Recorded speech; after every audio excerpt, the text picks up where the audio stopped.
येतील पावन स्थान.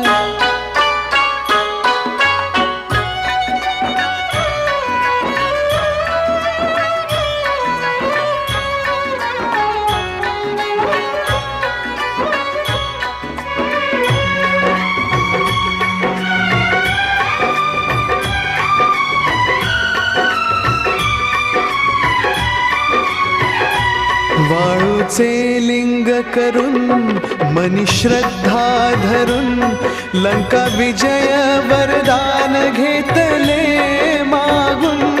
राम ही दिव्य क्षणा शिव करी आराधना येथेच झाली ज्योतिर्लिंग स्थापना.